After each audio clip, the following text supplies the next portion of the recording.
नमस्कार। आज की चर्चा में हम लॉजिस्टिक्स ऑपरेशंस और इन्वेंट्री कंट्रोल को और बेहतर एफिशिएंट बनाने के तरीकों पर थोड़ी गहराई से बात करेंगे। हाँ बिल्कुल, ये आजकल बहुत जरूरी हो गया है। हमारे पास शिप रॉकेट, जियो राउट प्लानर और बजाज फिनसर्व के कुछ लेखों से जानकारी है। अच्छा, तो काफी सॉलिड सोर्सेज हैं। हाँ, और हमारा मकसद है कि इनसे वो खास स्ट्रेटजीज और इंसाइट्स निकालें जिनसे लॉजिस्टिक्स और इन्वेंट्री मैनेजमेंट सस्ता और जिसे कहते हैं असरदार बन सके। तो चलिए शुरू करते हैं। चलिए पहले बात करते हैं लॉजिस्टिक्स ऑपरेशंस को ऑप्टिमाइज करने की।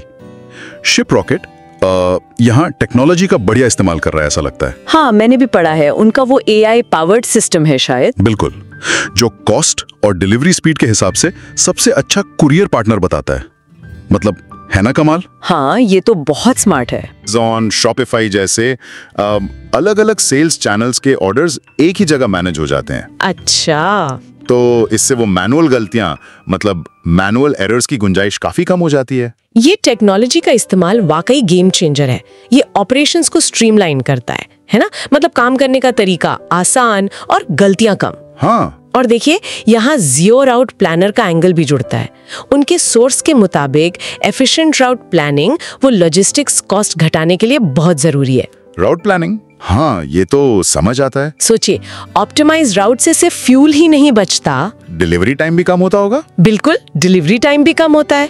जियो राउट प्लानर के लेख में इसका साफ जिक्र है। ये सीधा सीधा लागत कम करता है। सही बात है। जियो की और क्या स्ट्रेटजीज हैं कॉस्ट बचाने की, रूट प्लानिंग के अलावा? हाँ, उनके लेखों में रियल टाइम ट्रैकिंग और कम्युनिकेशन का भी जिक्र है। अच्छा, कस्टमर्स को अपडेट रखने के लिए। एग्जैक्टली, ताकि उन्हें पता रहे कि उनका सामान कहाँ है और वो बार बार पूछे नहीं। हाँ। साथ ही मैनुअल कामों का ऑटोमेशन, जैसे राउट बनाना या ग्राहक को अपडेट भेजना। हाँ, इसमें भी तो टाइम बचता है और एफिशिएंसी बढ़ती है। बिल्कुल, और इन सब के पीछे है डेटा और एनालिटिक्स का खेल। डेटा कैसे? जियो के लेख इस बात पर जोर देते हैं कि डेटा को एनालाइज करके ही समझ आता है कि कहाँ सुधार की गुंजाइश है, कहाँ कॉस्ट बच सकता है। इन्फॉर्म्ड डिसीजंस लेना आसान हो जाता है। तो टेक्नोलॉजी लॉजिस्टिक्स को स्मार्ट बना रही है, गाड़ियों को सही रास्ता दिखा रही है, लेकिन गाड़ी में जो सामान है उसका क्या, गोदाम में क्या चल रहा है? हाँ, यहीं पर इन्वेंट्री कंट्रोल का सवाल आता है, जिसके बारे में बजाज फिनसर्व के लेख में कुछ जरूरी बातें हैं। इन्वेंट्री कंट्रोल आखिर है क्या चीज? और जरूरत से ज्यादा माल रखकर पैसा भी ना फंसे। अच्छा, तो बैलेंस बनाना है। बिल्कुल, इसका लक्ष्य है अच्छी कस्टमर सर्विस देना और माल रखने की लागत यानी कॉस्ट ऑफ होल्डिंग इन्वेंट्री को कंट्रोल करना। और ये कंट्रोल जरूरी क्यों है? फायदे क्या है इसके? बजाज फिनसर्व 3 मुख्य कारण बताता है। पहला, क्वालिटी कंट्रोल। स्टॉक रोटेट होता रहता है तो माल पुराना या खराब नहीं होता। ठीक है। दूसरा, ऑर्गेनाइजेशनल कंट्रोल। पता रहता है कि कौन सा सामान कहाँ है, कितना है, खोजने में टाइम वेस्ट नहीं होता। और तीसरा, अकाउंटिंग एक्यूरेसी। हिसाब किताब सही रहता है, फाइनेंशियल रिकॉर्ड्स सटीक बनते हैं। सुनने में तो ये काफी फायदेमंद लगता है। तो बजाज फिनसर्व कुछ खास इन्वेंट्री कंट्रोल टेक्निक्स भी बताता है? हाँ, कुछ पॉपुलर टेक्निक्स हैं, जैसे JIT, जस्ट इन टाइम। हाँ, जस्ट इन टाइम। इसमें सामान तभी मंगाया जाता है जब उसकी जरूरत हो। तो पैसा बचता होगा? पैसा बचता है, लेकिन इसमें रिस्क भी है। अगर सप्लाई चेन में गड़बड़ी हुई तो काम रुक सकता है। अच्छा, और फिर है ABC एनालिसिस। इसमें सामान को उसकी कीमत और खपत के आधार पर ABC कैटेगरी में बांटा जाता है। ABC। हाँ, A वाले सबसे जरूरी, महंगे या तेजी से बिकने वाले, C वाले सबसे कम जरूरी। इससे ध्यान सही जगह रहता है। समझे। और एक और था शायद ROP। हाँ, ROP फॉर्मूला यानी रीऑर्डर पॉइंट। ये बताता है कि स्टॉक कितना कम होने पर नया ऑर्डर देना है, ताकि माल खत्म होने से ठीक पहले नया स्टॉक आ जाए। बिल्कुल, ये लीड टाइम और डेली डिमांड जैसे फैक्टर्स को ध्यान में रखता है। ये JIT, ABC, ROP, जी, ये सुनने में तो इन्वेंट्री मैनेजमेंट जैसे लगते हैं। हाँ। क्या कंट्रोल और मैनेजमेंट एक ही बात है?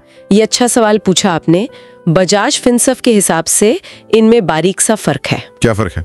इन्वेंट्री कंट्रोल ज्यादातर स्टॉक लेवल्स पर फोकस करता है, कितना माल रखना है, जबकि इन्वेंट्री मैनेजमेंट ज्यादा ब्रॉड है। ये माल खरीदने से लेकर बिकने तक के पूरे प्रोसेस को देखता है।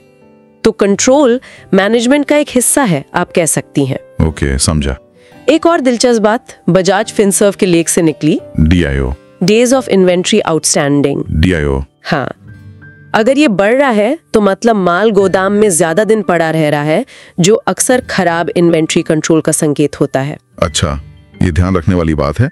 तो कुल मिलाकर बात यह है कि चाहे लॉजिस्टिक्स हो या इन्वेंट्री, टेक्नोलॉजी और स्मार्ट स्ट्रेटजीज का इस्तेमाल करके एफिशिएंसी और कॉस्ट सेविंग दोनों हासिल किए जा सकते हैं। तो इसका क्या मतलब है हमारे लिए? मतलब साफ है, बेहतरी की गुंजाइश हमेशा होती है, छोटे से छोटे प्रोसेस में भी। एक आखिरी बात सोचने के लिए छोड़ जाती हूँ। हाँ, बताए। अपने बिजनेस के किसी एक छोटी सी प्रक्रिया को चुनिए। मान लीजिए सिर्फ डिलीवरी रूट प्लानिंग या किसी एक कैटेगरी वाले आइटम की ट्रैकिंग। सिर्फ उस एक चीज को ऑप्टिमाइज करने से 1 साल जैसे लंबे समय में पूरे बिजनेस पर कितना बड़ा पॉजिटिव असर पड़ सकता है। ये सोचने वाली बात है। हाँ, ये सवाल हमें सोचने पर मजबूर करता है कि छोटी चीजों पर ध्यान देना कितना जरूरी है।